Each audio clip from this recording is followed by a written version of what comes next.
Now, let's turn our attention to some politics today. Our attention is turned to the forthcoming Edo State governorship election scheduled for the 21st of September this year. Political parties are jostling to take over the Osadebe Avenue in Edo State. There are now 29 aspirants who want the APC ticket in a state where the PDP is in the seat of power. And the Labour Party is also warming up for the #1 seat. Recall that the Labour Party won the presidential election there last year. Is the APC going to field a formidable candidate who is capable of defeating the ruling party in the state, especially now that the APC has the presidency? That's one of the questions we're asking on the show this evening. I'm joined live from our Abuja studio by public affairs analyst and media consultant Igwe Ogbonaya. Mr. Ogbonaya, thank you for joining us on the program this evening. Thank you very much. Good evening. Good evening. So we hear that your party, the APC, has jettisoned zoning and has also decided to use direct primaries for the selection of its candidate in Edo. What do you make of these decisions? Yeah, thank you very much once again for having me around. It's a very big opportunity for APC to bounce back and reclaim its mandate. It lost in 2020 to the PDP. And I greatly commend the National Working Committee, including the stakeholders, party stakeholders from Edo State, for adopting the direct primary modus for the election. It shows that APC is ready to clinch the election, to be victorious. Thank you. You know, they say direct primary is, popular participation and to an extent, mirrors consensus among party members, but it's also a more difficult process. Do you think the APC has what it takes to conduct a successful process in Edo State? Yes, APC has all it takes to conduct successful direct primaries in Edo State. It is not the first time APC is using direct primaries. If you can remember, the second term election of President Muhammadu Buhari, APC used direct primaries. So it is not a new thing for APC, and we are prepared. If you watch very well all the preparatory procedures for Edo State governorship election, you will understand that APC is the most prepared. They have started their first sales of forms, and the aspirants are all touring all the local governments and the council wards, preparing for the primaries. It is not going to be a difficult task for APC to conduct a direct primary election. Rather, it's going to be a seamless and less difficult process rather than the indirect primaries, which will always come out with so much rancor. Let's talk about zoning, right? I'm sure you're following the growing sentiment for, the emergence of a candidate from Edo Central, where we understand the APC isn't that popular. But what do you make of this development? Do you think that indeed the ASAN people have been grossly marginalized and that it's time for an ASAN governor? Let me correct you. APC is popular in Edo Central. The current senator representing Edo Central is a member of APC, Senator Monday. He's a very popular person, and I'm sure he's also one of the aspirants who are preparing for the primary election. So saying that APC is not popular in Edo Central is not it's a fallacy. It's a fallacy. APC is popular in Edo State. APC has Edo North, APC has Edo South, APC has Edo Central. So I see nothing wrong with it. And concerning the zoning you're talking about, the National Working Committee saw the need for APC to clinch the ticket. Currently, zoning is important, but in this Edo State governorship election coming up by September, the discussion is not supposed to be zoning. If you understand where APC left Edo State, APC left Edo State under Comrade Oshiohmole, and PDP took it backward. So at this point in time, the discussion should be who can take Edo State out of where PDP dumped it. That should be the focus. You understand? So that first, in the hierarchy of needs, you understand that zoning comes after good governance. So good governance first before we talk about zoning. Let APC have a best candidate who would go and liberate the good people of Edo State. That is the most important thing. And I saw that is the reason why the National Working Committee jettisoned zoning and said, look, let's look around Edo State and pick the best who would redeem the image of Edo State. Let's talk about the number, 29.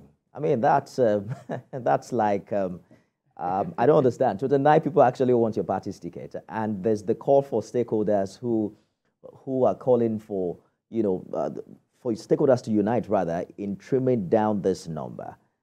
Do you think the party will be able to achieve this?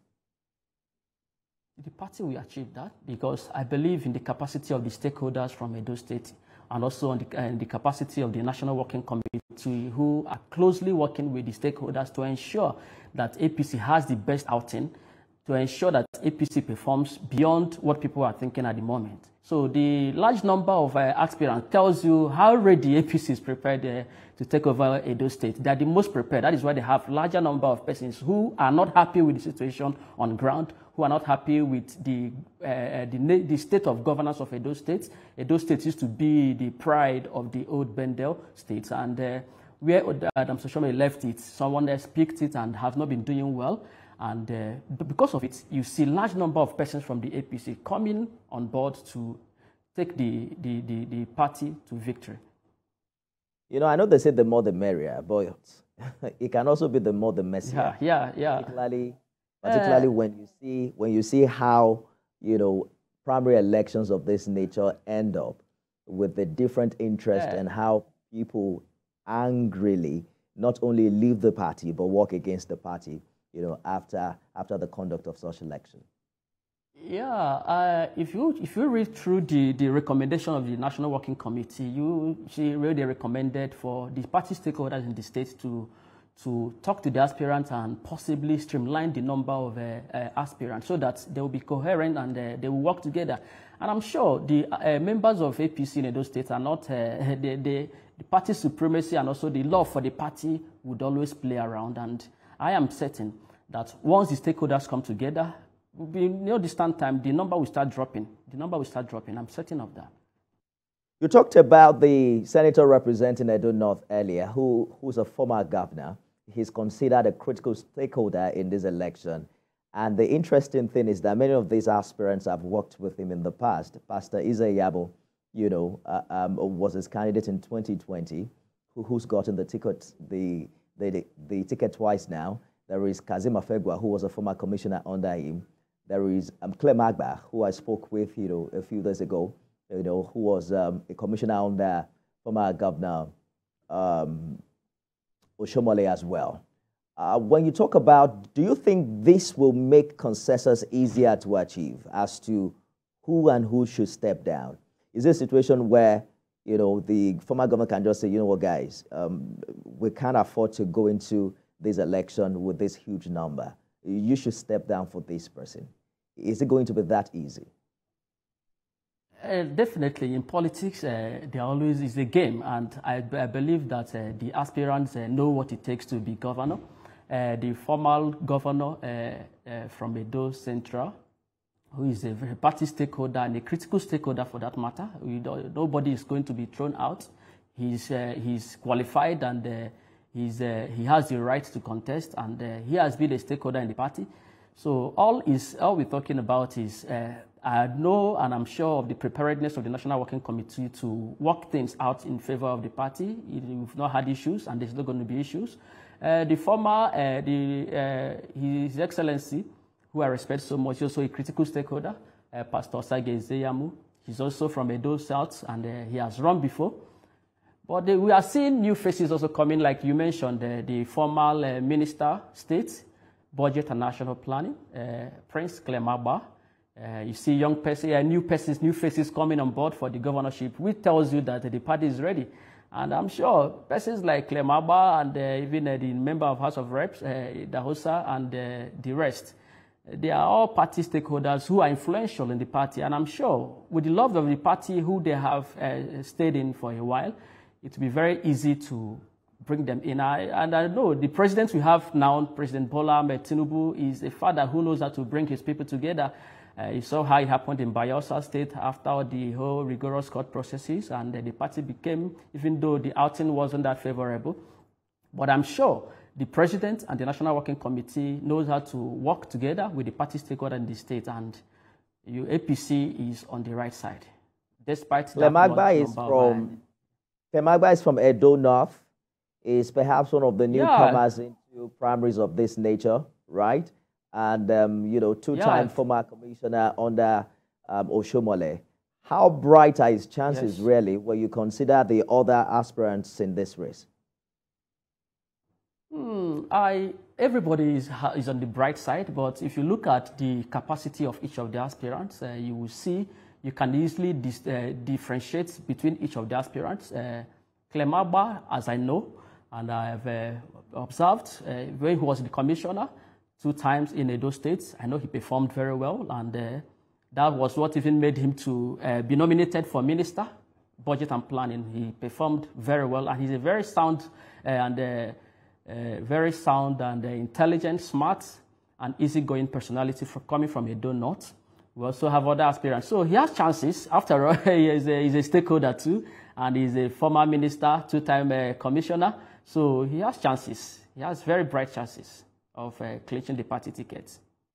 We've had the APC, ask aspirants to play by the rules and explore internal party dispute resolution mechanisms instead of dragging the party to court at the slightest opportunity. I'm wondering how you see this play out, because if you follow the trajectory with the recent Supreme Court judgment, it speaks to how disorganized political parties have been, in the months leading to election. And many of the issues that have now been struck out by the Apex Party are considered pre-election matters. How fortified or how much lessons would you say political parties have learned, particularly the APC, in this regard, going into the Edo election? Yes, APC have learned a lot. We went to Imo State, we are victorious. We went to Kogi State, we are victorious. We went to Bayelsa State. We learned a lot from Bayelsa election. So APC is ever ready to be comported using the party guidelines. And APC, being the biggest party in Africa and the most successful party so far, having won the 2023 election, I am very, very confident saying that APC have learned a lot of lessons. And the leadership of the National Working Committee is doing nothing to distort the process. You can see the stakeholders are all neutral, just like His Excellency Adam Saleh Oshiohmole, very so neutral, meaning that he loves the party and he wants the party to produce the best candidates. Some say the ability of the APC leadership to manage the party primary will determine to a large extent how it will perform in September. What lessons would you say are there to learn from what we saw happen in 2020? Yeah, we've learned our lessons in 2020. Sometimes people see politics as tug of war, and people refuse to be under mentorship. And I tell people, there's a great difference between godfatherism and political mentorship. In Lagos State, we have mentorship. Currently, in Ebonyi State, we have political mentorship. But sometimes people who are not ready to learn and be tutored see mentors as godfathers. So we learned that in 2020, while we lost Edo gubernatorial election. And that lesson is enough for us as we're going into the 2024 election. So by February, the primaries will kick off. And the lessons we've learned from 2020 is while APC is taking this part to ensure that the party has the best outing so far. And I can tell you categorically that APC is ever prepared to get Edo State back. We are ready. On the other side, Mr. Bonaya, you have Governor Obaseki, who clearly has, who is a big player in this election and who is widely reported to have an anointed aspirant. And there's also his Deputy Governor Shaibu, who have also been speaking very clearly about his intention to take over from his principal. Both of these individuals used to be with the APC. Going into this election, how much of a disadvantage is that for your party? It's an advantage. It's an advantage, no disadvantage. If you see how divided the PDP is, currently we have 3 groups. The unity or the mandate, or I don't know what they call them, group led by the zonal vice chairman, I think so, the vice chairman. We also have the group led by the governor and the group led by the deputy governor. You see how unprepared they are. The election is a normal thing anyway. It's familiar in Nigerian politics, and that is an advantage to us because all those are still members of APC. The deputy governor is in the other way still a member of APC. That is where he has always been a member of APC before 2020. So likewise, the governor and most of the aspirants who are coming from the PDP. So in all, it's an advantage for APC, and I'm optimistic that APC will use that opportunity to prepare its house very well and take from that lesson and prepare themselves as we prepare for the primary election. And I'm sure APC will do well. The family will be together, even if there are issues. I understand your optimism as a party member, right? But not everybody is that optimistic. We're looking at a state that is ruled by the PDP, a state where the Labour Party, won the presidential election just the last year. Your party has only one state in the South-South region. It's just as simple. The question is as simple as, can APC take back Edo? But, you also should also ask if you think the APC has done anything completely different from, what it did some 4 years ago? Yes, APC, if you watch the 2023 general election, it prepared APC for other elections. That was why it was easy for us to sell through in Imo and Kogi states. So if the PDP didn't, even APC, if you watch the 2023 general election, unlike before in the South-South, we performed. We took over River State in terms of the presidential election. You saw what happened there. And also, which tells you that the people of South-South are ready for APC. And if you look at Edo State, Edo North is APC in the Senate, Edo Central APC in the Senate. So what is the equation?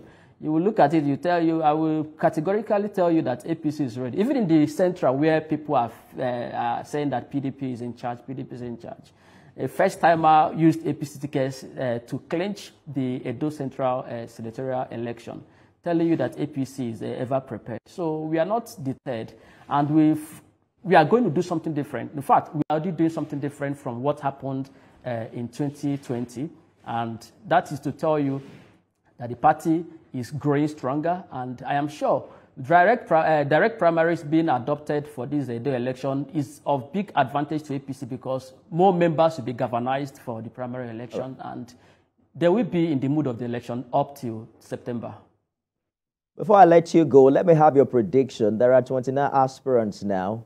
Which of them do you think will emerge? Or let me say, which of them do you consider, to be the most sellable candidate who has the capacity to beat the other big weights from the other parties?